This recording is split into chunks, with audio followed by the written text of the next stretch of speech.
मोर सास हवे एला कहाँ लाने रहे बैंक के तेकर पैसा पेंशन मिलेल हो तो नहीं देते।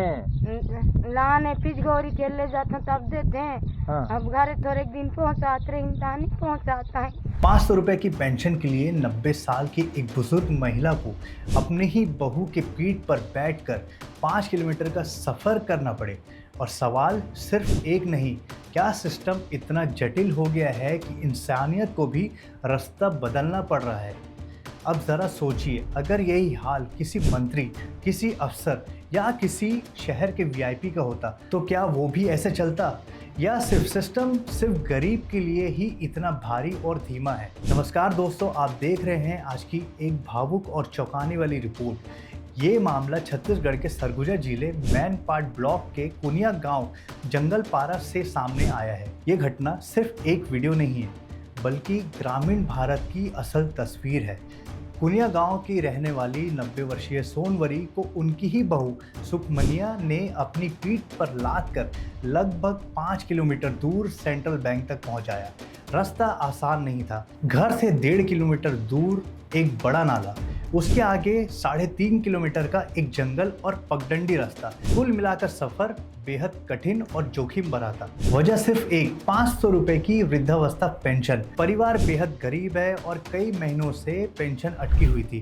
कारण थे केवाईसी अपडेट नहीं होना, बैंक मित्र का गांव में ना आना, फिजिकल वेरिफिकेशन की ज़रूरत। इन्हीं वजहों से पिछले 3-4 महीने से पेंशन रुकी हुई थी। रास्ते की असल चुनौती, गांव का भौगोलिक हाल भी बेहद कठिन है। नाले पर पुलिया नहीं, वाहन अंदर नहीं जा सकते, एम्बुलेंस तक नहीं पहुंचती। पूरा रास्ता पैदल और जंगल वाला है। इसी वजह से मजबूरी में बहू को अपनी सास को पीठ में उठाना पड़ा। बैंक पहुंचने के बाद 3 महीने की रुकी पेंशन 1500 रुपये जारी किए गए। रिपोर्ट के अनुसार खाते में कुल 4 महीने की पेंशन लगभग 2000 रुपये जमा थी। बहू सुखमनिया ने रोते हुए बताया कि पहले बैंक मित्र तपेश घर आकर पेंशन देता था, लेकिन बाद में उसने आना बंद कर दिया। कई बार प्रयास करने के बाद भी समाधान नहीं मिला। इसी वजह से उन्हें ये कठिन कदम उठाना पड़ा।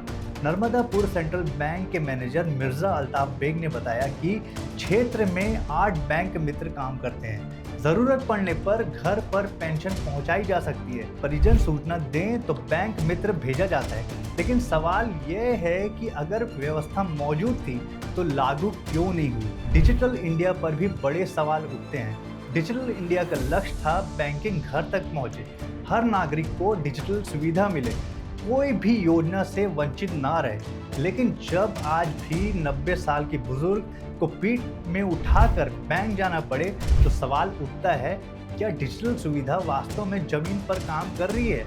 ये सिर्फ एक घटना नहीं है, ये सिस्टम, व्यवस्था और इंसानियत तीनों की परीक्षा है। 500 रुपए की पेंशन के लिए 5 किलोमीटर का संघर्ष हमें सोचने पर मजबूर करता है कि विकास सिर्फ कागजों में है या जिंदगी में भी।